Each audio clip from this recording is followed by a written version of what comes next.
Hello, everyone, and welcome to another Marketing Monday and the final live Market Shift webinar of 2025. If you're here to talk marketing, you're in the right place. I'd like to introduce you to who you'll be talking to today. One of them will be David LeBlanc. He is the Senior Marketing Manager of Marketing Communications. He's been with D&H for about 16 years. And I'm Ed Hidden, Senior Marketing Manager of Marketing Solutions Digital Media. I've been with D&H for about 25 years. And today we're going to be talking about all things email marketing. So we'll also share an update of new resources that are available to you in the Market Shift web portal. But as we move into that, we'll talk about today's agenda. So we're going to start off, we'll show off some of the new campaign kits that we have available for you in the Market Shift web portal. And today's webinar topic is email marketing best practices.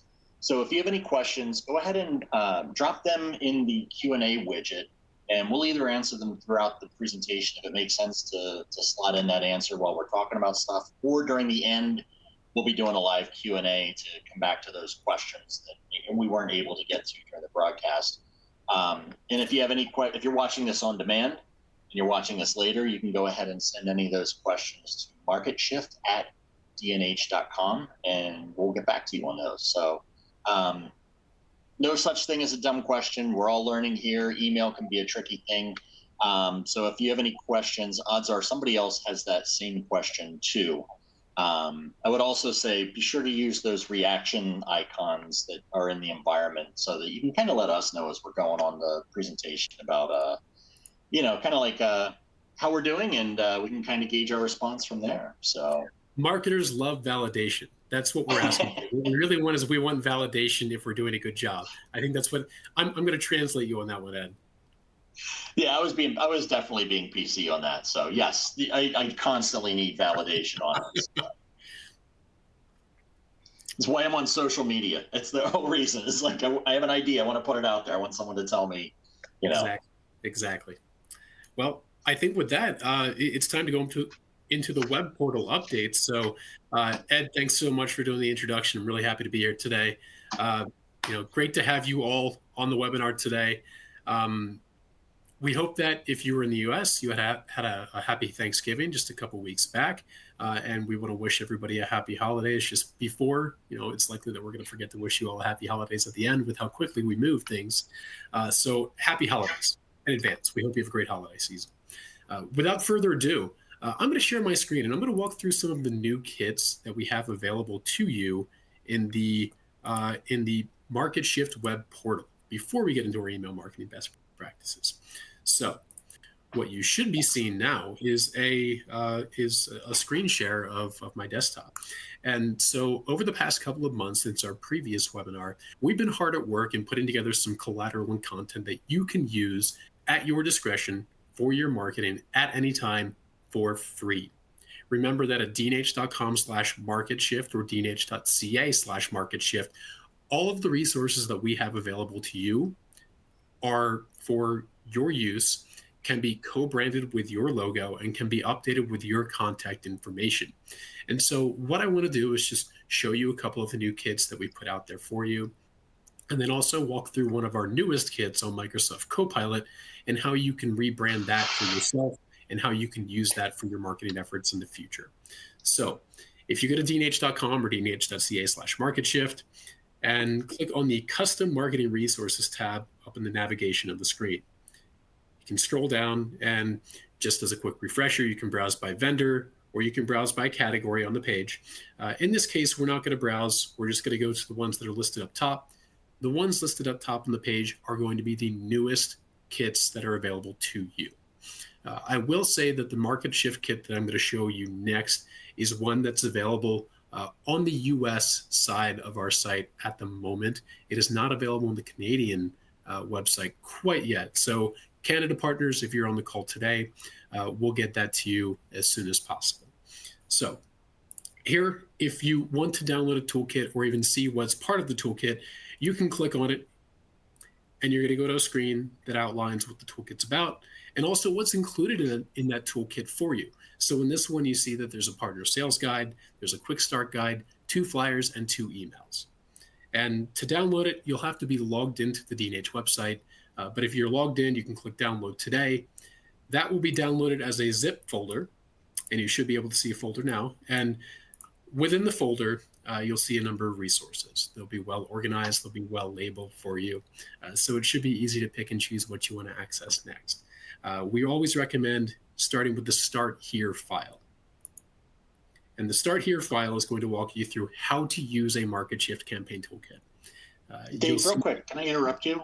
Sure. Are you showing that guide, or because we're seeing the web page right now, it looks like. Oh, well, let me try one more time to share. It might have done a, not a full window share, but it might have just done a simple entire screen. There we go. I'm a rookie at this. So let's try this again. Take two. Take two. Back to this view. So the folder, once you download it, well organized, you'll see everything nicely labeled in here, so you can choose what you want to access. We always recommend beginning with the Start Here guide. The Start Here guide is going to walk you through exactly how you can utilize this content. And by how you can utilize it, I mean, how do you co-brand it with your own company logo and your own contact information?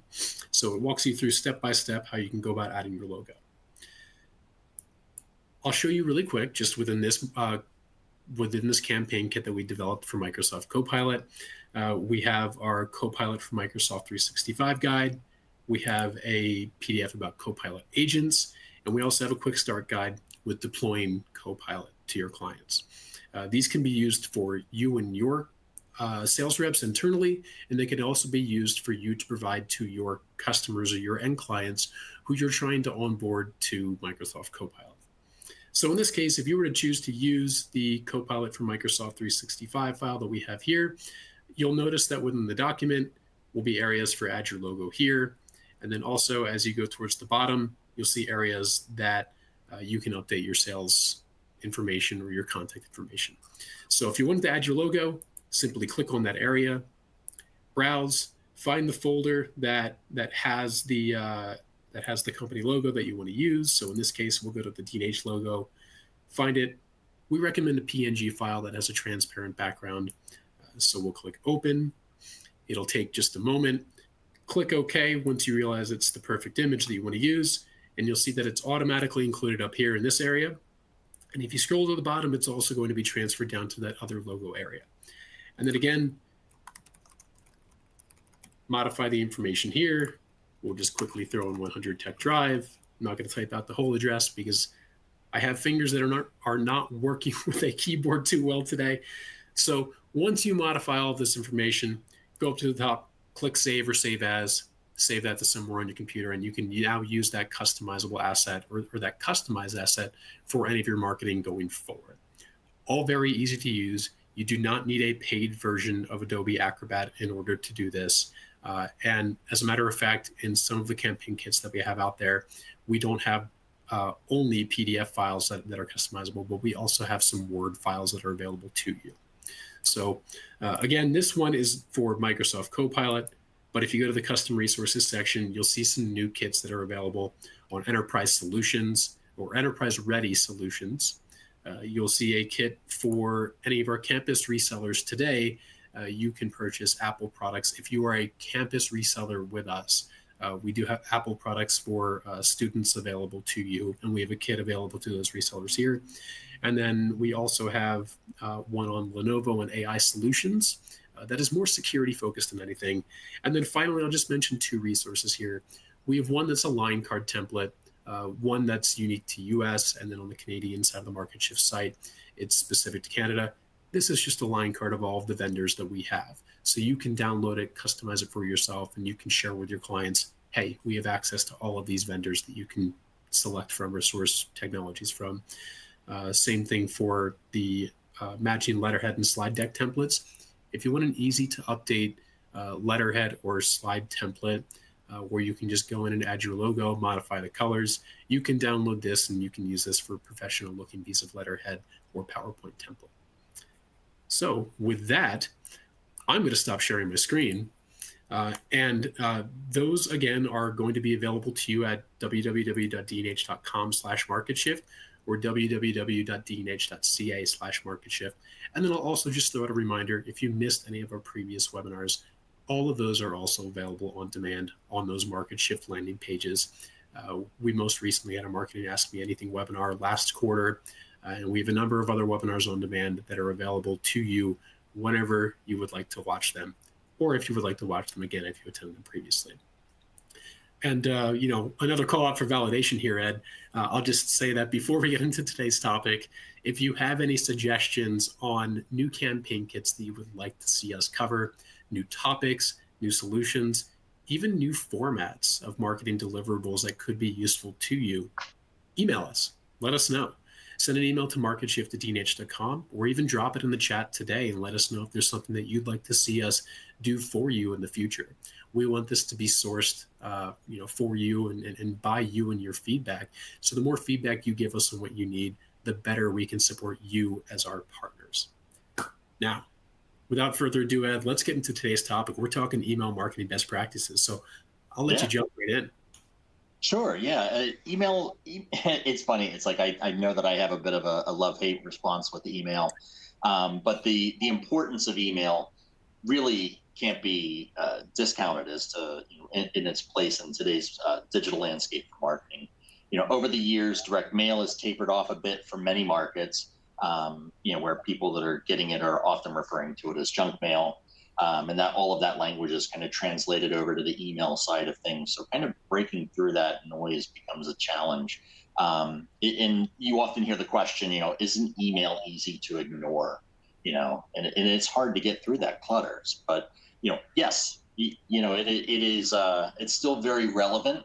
And it is still the best marketing tool you have that you can reach out to your audience. And this is where more of like that B2B relationship comes into play. That it feels like people that tend to gravitate towards messages are more likely to look at the things that are relevant to them. So keep your messages relevant. For me, when I see brands that show up in my email box that I have a strong affinity for, I look forward to those messages, even if it's something that I'm not looking to be interested at the time. I still like to follow those businesses. So that's where that business relationship becomes very important. Which kind of leads us to our first topic, Dave, building a strong foundation. Yeah, and before we get into that, I'm just going to throw out a disclaimer here. And I think it's good that we do this up front. So we're going to share a lot of examples today. We're going to do some show and tell. We're going to talk about what we've experienced as consumers in the marketplace, and we're going to share examples of what we received and some tools that we use. We're also going to share examples of some of the email marketing that we've done, and even a demonstration of a platform that is available to you to use for email marketing. But the disclaimer here is that, and we have to do this for almost every conversation we have, we are not claiming to be perfect. We are not claiming to be all-knowing marketers. We are claiming to be experts in marketing from our perspective and our experience, and we're hoping to offload and impart on you the knowledge that we have to help you with your marketing. So by no means is what we are doing as D&H email marketers today perfect. In fact, many of you may argue that it can be spammy at times, and it can be. We feel like emails that we get from many companies that we're subscribed to can be spammy as well. And so there's always going to be room for us and for you and for everybody who's marketing via email to get better. That said, we're going to do our best to give you as much information and equip you with the tools that are essential to you in developing your email marketing program using email marketing best practices. And in order to do this, what we've done is we've actually put together an email marketing best practices PDF. So in the resources section within the environment that you're in now for the webinar, go over to that resources section, and one of the top resources in there should be an email marketing best practices PDF. You can follow along with us today using that PDF, or you can download that as an example. We also have links in that PDF that go to some of the things that we're going to show and tell with you today too. Now that we've got that disclaimer out of the way, what I want to do is I want to talk about how you can build a strong foundation for your email marketing program. And first, to do that, we really have to talk about data, and specifically specifically that customer and audience data that you have. It's really important, and we've covered this in previous webinars, it's really important that you know who your audience is, and you know how to properly segment them or create different personas so you're marketing to the correct people at the right time with the right message. And this is important for both you and for them. You need to know who they are. You need to know what they're interested in. You need to know, are they opted in to receive your emails? You need to know who your ideal customer profile is for a certain solution that you're trying to sell. And in fact, going back to the opted in portion of this, and this is something that Ed and I have been very close to recently, it's important that who you're emailing are subscribed to the emails that you're sending out. It's a legal thing, and it's kind of an ethical thing as well, building your list and using that list responsibly. We talked about things feeling spammy, but it's not just about things feeling spammy. It's about whether or not you are compliant with certain laws in the US, in Canada, or if you're doing, business in the European Union with GDPR. So we're going to review that in more specifics a little bit later in the webinar. We'll talk about the importance of the ethical list management, but we're not going to get into the nitty-gritty quite yet. But where we have to start and where a lot of the stuff is managed, that segmentation and that opt-in or subscription management mechanism, that's actually managed right within an email marketing platform. And so it's important that you pick the right one for you. And so before we get into talking about those platforms, I'm going to push out a poll question to the audience. And I want to know, which email marketing platform do you use today? And so if you don't mind, that poll question should have popped up, and we'd love to hear what you are using today for your platform.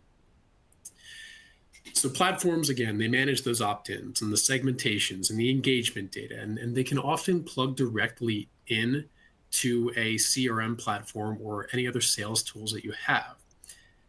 These are all really important factors to think of when you're choosing the platform that you're using today, or when you're choosing to transition to a new, more robust platform. Can you use a free platform, or do you need to pay? That could be down to the number of contacts that you actually have in your system. Do you need a platform that includes customer data management? So do you have a CRM today, or do you need a platform that also acts as a CRM to help you store and manage that customer data? Are you plugging into a CRM platform? So if you're a more advanced business, if you have a robust CRM platform, do you need to find one that can plug in easily via API or some other connection to that platform so they talk back and forth to each other? And then finally, do you use a platform like Shopify or another system that activates the sales mechanism on your side of things? So what email marketing platform works best with Shopify? Do they have recommended integrations? Do they have something that works better than others? All of these factors you want to consider, all of these questions you want to ask, so you are not just selecting a platform based on the first thing that shows up in your Google search results. You want to find the platform that's best for you and your business. And so I'm going to go back in and I'm going to see what results we have. We've got a couple coming in so far. So it looks like we have a couple users of Active Campaign, a couple users of Contact and HubSpot. MailChimp, we have a couple votes for. But to be honest, the two highest ones that I'm seeing, over 40% of our respondents are saying that they use a platform that's not listed on there. And then also 22% of our respondents are saying they don't have an email marketing platform today. Well, now that's shot up to about 25%. So, and I think this is a good thing that we're having the webinar today, talking about email marketing platforms and best practices. We've certainly reached the right audience, it seems. We have. We hope so. So once you choose the platform, and we're not going to go into the specifics of all of these platforms today. We'll show one example. But once you choose the platform that's right for you and your business, now it's, well, what do you do next? And that's where we go into crafting effective emails. So Ed, as the creative person on this call, who knows all the nitty-gritty details of these platforms that they could potentially be using. Let's jump into it. How do you best structure emails for engagement? Sure. Yeah. It's this very similar to the same way that you do any other piece of marketing content. Content needs to be the first and foremost part that you refer to. You want to make sure that it's relevant to your audience. You want to make sure that it's clear, concise, and you have a very clear CTA.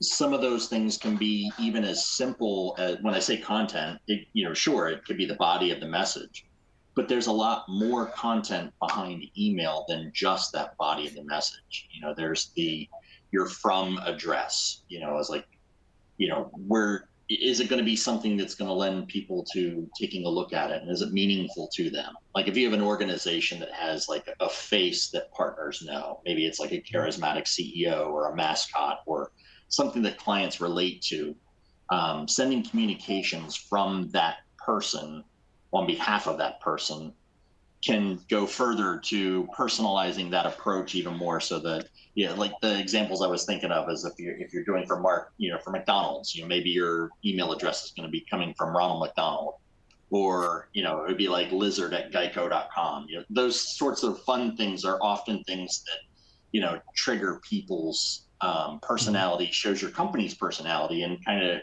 lends itself more to opening messages and getting that foot in the door sort of thing. It's also fine to brand your messages from something like, latest@whateveryourbusinessname.com, or in the D&H instance, we've used, I have it up here. I want to make sure I'm using the right name on these. I don't have it in front of me. I don't want to screw it up and look like an idiot, so I'm gonna skip through that. But if you have a series and you have a brand for it, you can go ahead and showcase those. The important thing is keeping a common voice that you have as your other marketing communications. If that CEO that I talked about is very common for being the figure for TV, web advertisement, social media, PowerPoints, if that's heavily focused around them, that makes a lot of sense to go ahead and continue that, because it keeps that same voice and makes it sound like it's coming from the same company. And I think it's also important here to also mention some consistency too. So whether you have an email marketing practice or not today, if you use a specific alias, or you want to try a new from email or from name, it may not work exactly how you plan it right away. You're going to have more luck and more success in the long run if you're consistently using that and your audience becomes accustomed to seeing that over and over and over again. You'll see those delivery rates, you'll see those engagement rates and open rates go up as time goes on. Sure. Yeah. And it makes, like I said, it makes sense for what's relevant to your business too. Personalization and dynamic content is another area that you want to talk about when you get into the structure of an email. And personalization can go as simple as just making a hi, this is from hi so and so, or your company name has been a great partner. Actually, I'll share my screen here real quickly, and I have screen 2 and share. So I have one of the platforms that I'll be showing in a moment here. I'll hide that. And here's just a sample email of something that we've done with D&H. And this is like the best first approach to start when it comes to like personalization, is whatever you have your data as is, drag in just different fields. It's very similar to if you're using Word and you have like mail merge. Most email platforms are very simple to pull in that sort of data from those contact lists. And you have these variables like contact first name, or if you had a business name somewhere through that. And then when the people that are getting it and receive it, they're actually seeing stuff that looks like it's to them and not just kind of like general stuff. As you get into more complicated platforms, customization can get a lot deeper. So if you have a CRM that has different types of customer profiles, you might be able to change a message more like, something like this, where you're sending out to your Pro AV people. Maybe there are certain people that are seeing certain brands or they're buying from different brands. You can personalize that content for the brand that you know is more appropriate for that particular partner. And again, those get more into the complex platforms, but it's important to know that these sorts of options are available to go ahead and continue to tailor these sorts of communications to whoever is receiving those. Is a really good example to go ahead and get better readability on those messages. And Ed, before you jump into your next area too, it's also important to note that when you're saying people, if people are purchasing more of this or people are more interested in that, we're actually talking from a business perspective. So if your client's business, if the business as a whole, and this is what's called an account-based marketing approach. Account-based marketing is when you do marketing that's not necessarily based on the individual preferences of a person, but more so based on the preferences and the knowledge that you have on the business as a broader entity. So for instance, Ed and I, as two different people at D&H, we have two different roles. We have two different focuses. So you wouldn't want to market to us based on, our specific roles necessarily, although you could. But what you want to start out with is to make it relevant to the business, to that account, is you want to focus on, does the account, does the business, does the client need this solution? Is the client doing this kind of business? Does the client need this kind of functionality? Start there, and then you can even more narrowly focus later on those individual or those personalized, data points, whether or not they're engaged in emails or whatnot. Cool. Thanks, Dave. As we go back into the content, wanted to touch on some best practices for use of image, alt text, colors, fonts, links, things like that, all the building blocks of a message that are out there. And one of the things that you see often when people are talking about email marketing is the 60-40 rule.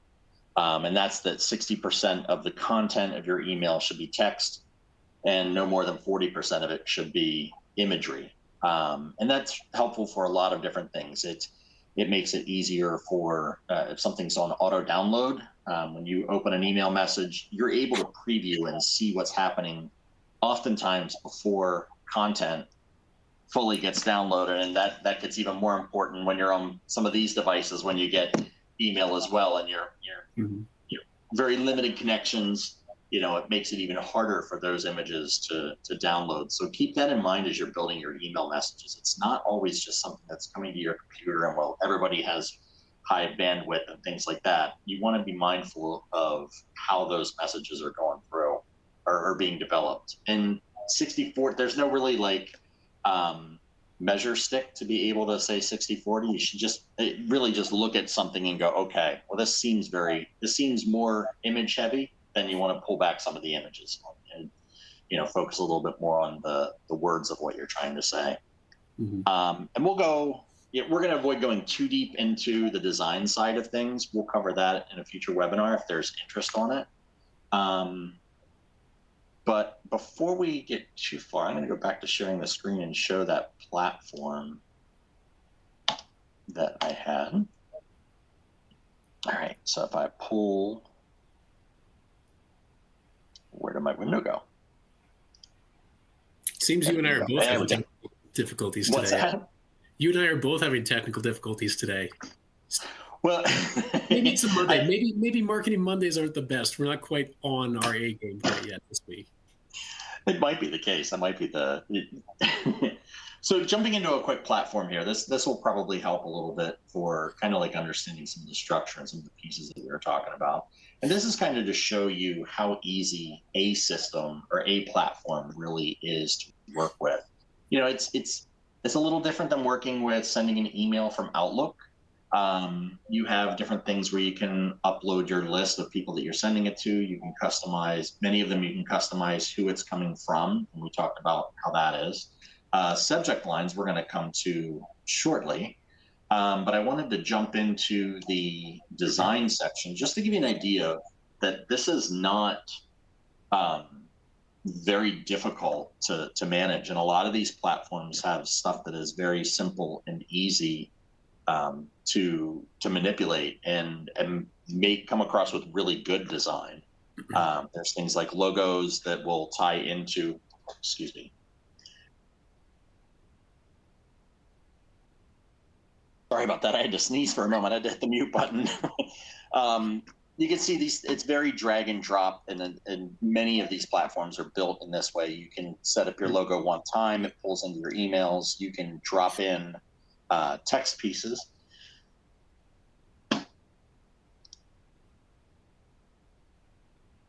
Sorry, I hope it's not going to do that the whole time.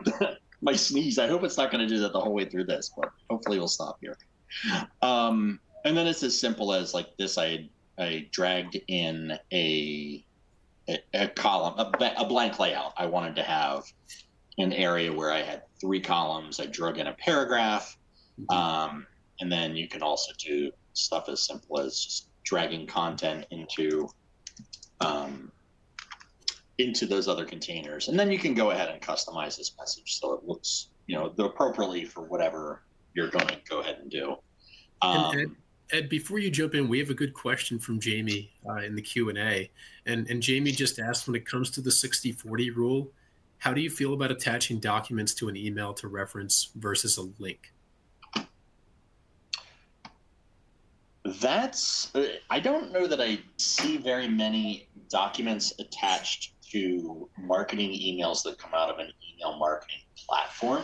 Yep. And in fact, as I'm thinking about it, I don't know that I've ever really seen it. I've never really considered that. A lot of times what people will do when they are doing something like that with an attachment, and probably a classic example would be for people that are, like when we send out some of the Market+SHIFT newsletters, we will link directly to the web portal for those download resource and download links. And it's probably the best way to handle that kind of interactivity, because it gets them to your place that people are able to get used to and get comfortable coming and seeing and finding that there's valuable stuff there that they might not have known about before. So that's usually the better way to approach documents and links with the emails. And Ed, I'd also like to add here too, Jamie, it's really important to think about this. Like Ed mentioned, you're not often attaching a file when you're using an email marketing platform. That's usually happening if you're sending something out via Gmail or Outlook or another email service provider like that. You always want to link to a resource or link to something versus attaching it, because attaching a file to an email actually gives an email service provider, an email platform like a Microsoft Outlook, it gives it a reason to raise a flag saying that it might be spam, especially if it's not from an unknown sender, or if it's being sent on behalf of an individual. And if your technology stack in the background isn't set up appropriately, it will make your message more undeliverable. So we would always recommend that whenever possible, link to a resource in your email versus attaching it. Yeah, and then there was also a further question about like the templates on the D&H site. It was, do you use those email templates as the body of the template or attach it as an email? And those are emails that you open within Outlook, do the customizations like Dave was showing you for a flyer, and then you would send it directly from that platform. So those are for users that don't have as a sophisticated platform, but want to go ahead and send out some communications on different things. So those are easy to use, ready to go Outlook templates. But if you have a platform, you could also transpose that content from those Outlook templates over to those systems. So yeah, and actually, Ed, just something to note here, they are HTML templates, so you can actually copy and paste the HTML code directly from those into your email marketing platform. It could just be like a quick select all the content in the Outlook template, whether you open it up in Outlook or Gmail, and then paste it into your email marketing platform. And that should bring everything over formatted properly for you. You might have a couple things that you'll need to adjust, but for the most part, they should be usable, whether you're sending them one-to-one through Outlook or Gmail, or if you want to paste that into your email marketing service platform and use it there. Yeah, and I would say definitely check out whatever your email platform offers, and look at like importing HTML templates would be the things to look at in the user guides for how to do that. But as we're talking about HTML, that kind of leads into one of the last pieces of structure, and that's ADA compliance. So ADA is a very big thing with the web. There is not as many technical guidelines for email, but it can still be flagged as non-compliant. And just to catch everyone up very quickly, if you're not familiar, ADA compliance often goes for support for blind or partially sighted people. It can also refer to color blindness. And usually you want to be able to make sure that you are creating your content in such a way that people that are using assistive devices can more easily consume the content that you're trying to give them and understand. Like for instance, someone who's partially or completely non-sighted, it becomes very important to use the styles within documents, whether that's Word, web, or email, and flag something as, heading 1. And that becomes like the most important thing on the page. It tells you what that document is about. And then from there, you would go to your H2, which is like, maybe it's like a welcome to D&H. And it's like on what can you learn today as part of as your H2, your second heading. And then maybe you have something that's underneath that. And then understanding that hierarchy, like if you start with an H1 and you have an H2, you could have an H3, 4, or 5, depending how complex your document is. But if you have another subheading, you want that to be an H2 and then start that next topic. And that structure becomes very important because something as complex as, like, say, a page reader that's going to read stuff to you, it needs to be able to know what's the most important piece of information, what text is connected to which subheading. And that's a whole topic we could go into, and it's very interesting, but it's kind of like the structure of those is pretty good, pretty easy to go through. Color contrast is another one. There are a lot of platforms will have tools to be able to tell you whether you're meeting the right color contrast so that people with color blindness or partially sighted are able to really more easily consume the content. Things like long paragraphs being left justified makes it a lot easier to read. All images that you put into a program should have an option to add alt text, is what it's called. And then what that is like if you put in a photo of a business person in a meeting, you're going to write as an alt text, photo of business people in a meeting. So that way, as the screen reader is going through, it's able to explain what that is for someone that's not sighted. Another little things like, your minimum font size, 11 or 12% is probably good in email. It's a little different than on the web because the fonts are handled a little differently. I'm trying to catch on my notes here, but yeah, so all of these things are very important along with like pre-headers and subject lines, which is going to take us into our next section that we have here. Oh, you're on mute, Dave.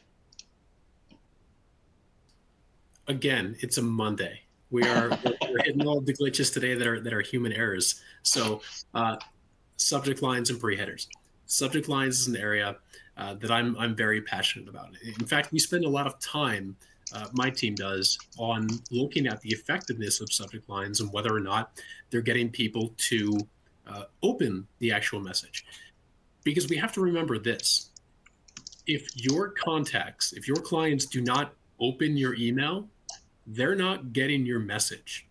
And so it's essential that you have a strong subject line and that you're sending on behalf of somebody as a reputable sender in order for your partners to want to open. So what I'm going to do to kick off this a little bit before I jump in to talk about it, I have another poll question. I have a couple subject lines, and I want you to look at the subject lines and then pick which one you feel would be the most effective to get people to open. So which one stands out to you? And they're all fake subject lines that we may or may not have used in our marketing emails to try to get you to attend today's webinar. And some we've made up. But what I want to do is I want to kind of check the pulse. Which one do you feel would get the most opens on a recruitment email for this webinar? And so while you're going through that, we're going to go back to that in a minute. What I want to do is I actually want to share with you a resource that we use very consistently. We use a resource called subjectline.com. And this is going to pop up on my screen share in just a minute. So subjectline.com, it's a free tool that's out there on the internet. It's linked into ChatGPT, and it's also linked into a database of subject lines that have been used across all different industries to all different types of audiences. And it's aggregating this data. And then what it can do is you can put in your own subject line here, and you can evaluate it based on all of this data that they have. And it's going to spit back to you how your subject line is scored. And if it's scored between 0 and 100, if it's scored in the middle or in the lower side of things, it's going to give you reasons why it received that score so you can adjust it. And in fact, that ChatGPT integration is actually going to give you some options on subject lines that you can use instead of the one that you were planning to use. So in this case, I'm going to use an example of one that we have in the poll question. It's want to learn email marketing best practices, register today. Seems like a good one, right? So let's paste that in here and click evaluate. And so as it's evaluating, it's going to drop you down the screen and it's going to show you it scored 74 out of 100. Well, it would be a lot better if it was closer to 100. That's kind of giving us a gauge on whether or not this is going to be more actionable, more likely to be opened by our partners. And so we see this scores 74 out of 100. If you scroll down, it tells you why it scores 74 out of 100, where you lost points or you gained points. So you can see that you lose 7 points for a subject line being over 50 characters. Or you lose 11 points by referencing the word today, which is kind of funny because you think that it would add more urgency.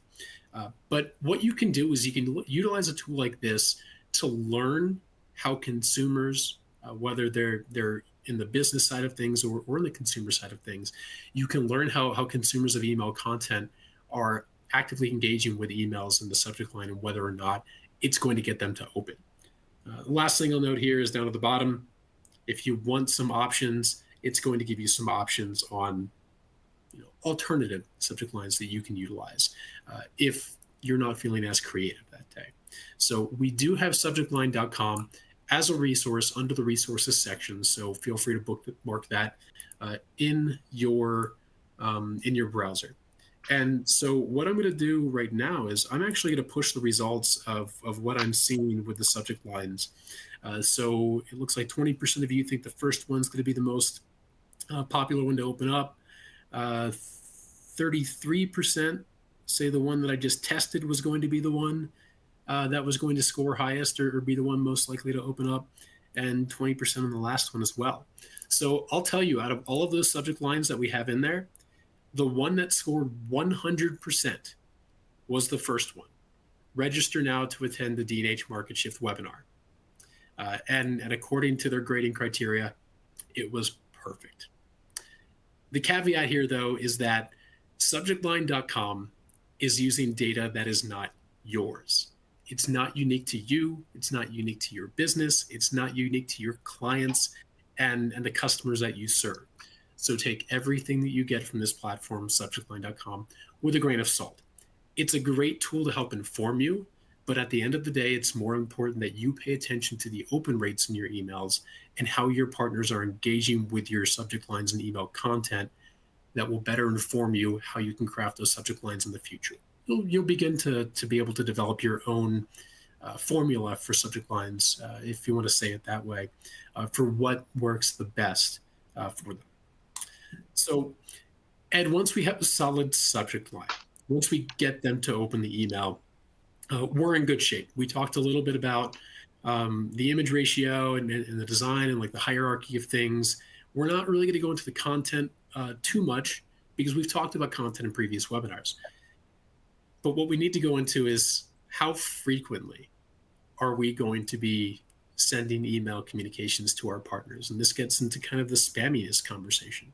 Yeah, that's kind of like the $1 million question that's out there. So we'll come to frequency a little bit further down the list of here. But as I go through the list of what I have is the first one is you want to figure out your best time to send those emails. For B2B emails, we typically see that it's Tuesday through Thursday are the best days to send messages. As we've learned with this webinar, Mondays are not our most effective methods, and Fridays, yeah, everyone's trying to wrap up everything that they have for the week, so they don't really have the time to typically invest in focusing on other things. So that's why that Tuesday to Thursday seems to be the sweet spot for what day to send them. Again, depends on your business as well. And typically we're seeing that 9 to 11 a.m. is kind of like what's best in terms of deliverability. But again, check your messages, see when people are, check your stats, see when people are doing it, and then kind of tailor it towards what is appropriate for your audience. And another one to think about is your timing your send versus when it hits the inboxes. That can vary wildly depending on services. So don't expect if you say, I'm scheduling this email to go at 9 a.m., that people are going to get it at 9 a.m. and you're going to hear responses by 9:05. It's just not the way that it works. A lot of these systems you're delivering to, tens, hundreds, thousands, sometimes tens of thousands of people. That's a lot of work even for a computer to do. And scheduling data going through pipes. Typically about like an hour is about when we see most systems delivering most things, but it can take longer. So you want to check with your email platform and see what they have to say with that. And the other piece of that too would be consider time zones. If you're a larger company and you deal with customers or clients that are not local, they might be on another side of a country. Keep those time zones in mind as well. So if you're like, I want this to be there at 9 a.m. when people, hit their desk, but if the majority of people that you're dealing with are 3 hours behind you, you'll want to bump your send time a little bit later on those. And then the big one is finding that right balance of email frequency. And that becomes a very tricky subject, and you need to understand what your audience is looking for. When we were talking about this topic, Dave and I we come up with the topic that we said, it's important to understand your audience's tolerance for email frequency. And you can measure that with unsubscribes. You can feedback and actual communications that you have with those partners. If people are getting multiple messages and you're on the phone with them, see if you can get your people to say, oh, are you getting our communication? Are we sending too much? Just kind of take their temperature at that point to understand how it can be. And I will do a very quick story on this one. One of the things we were talking about with this was it was top of mind. Holidays had just passed. One of the new trends that has been going through a lot of business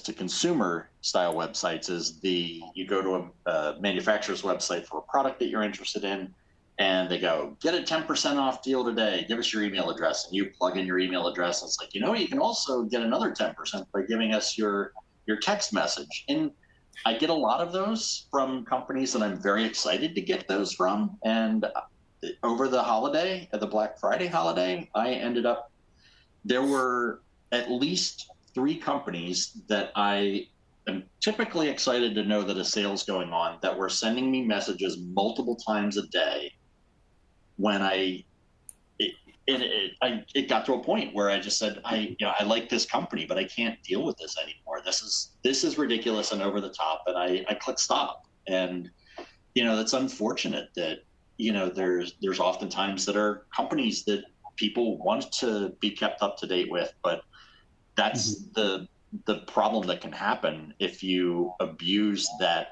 understanding of their tolerance for it.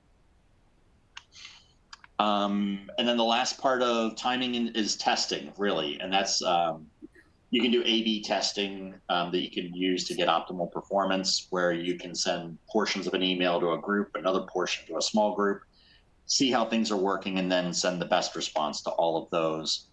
The other part of testing, I would say, is the quality assurance testing. It's always best to send communications that you are going to be sending out to your customers to a number of internal stakeholders first. We usually suggest yourself. If you have a team that's working on email, send it to that team for them to review. If you have communications employees, send it to them for them to take a look at, and also business units as well. You know, if you're sending an email about Pro AV solutions, you want to include your Pro AV team and say, hey, take a look at this and make sure, you know, that it was that it's everything looks right, so you don't have to send that oops email. And we've all seen it.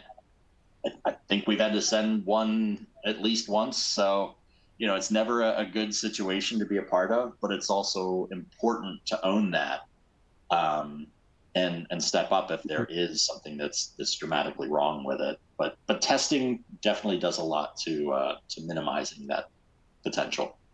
Mm-hmm. Yeah, and even back to that A/B testing, Ed, specifically back to the subject lines too. A/B testing can be done in a couple different ways depending on the platform that you have.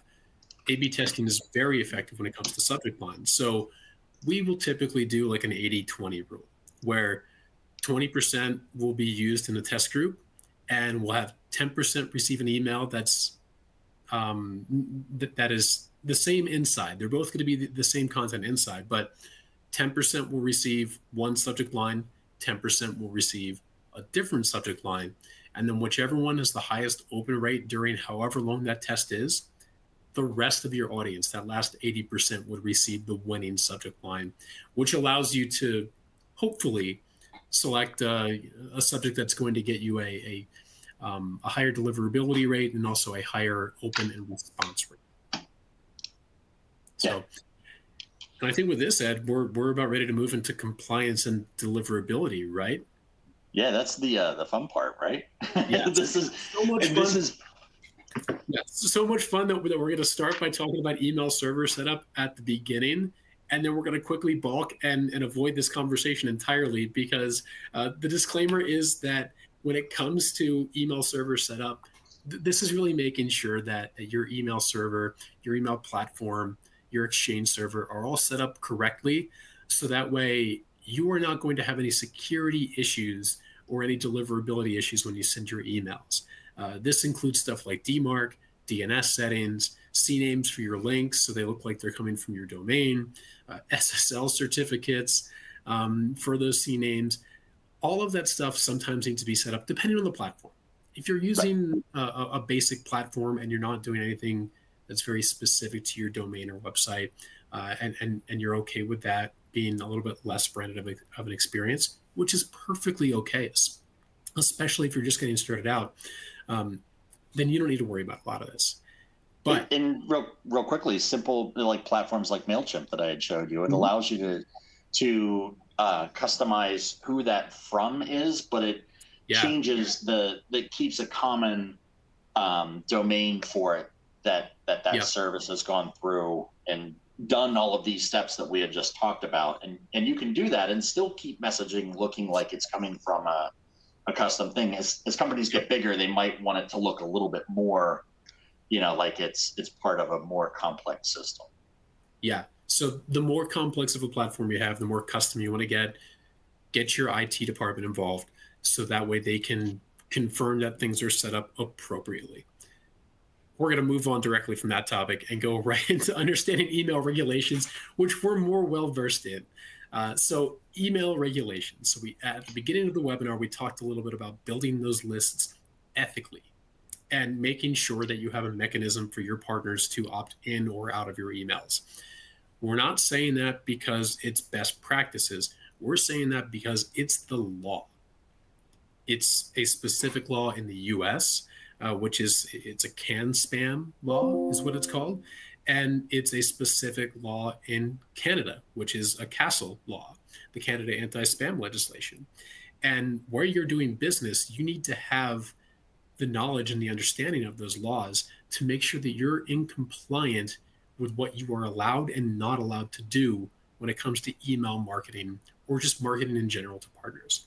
Of course, there's GDPR. You may have heard of that. That's more focused on the European Union side of marketing. So unless you're doing business in the EU, you don't necessarily need to pay attention to that. Although the EU and GDPR is where a lot of states in the US are actually moving towards. So more like the progressive states like California or New York are going to be moving towards more of like a GDPR compliance law.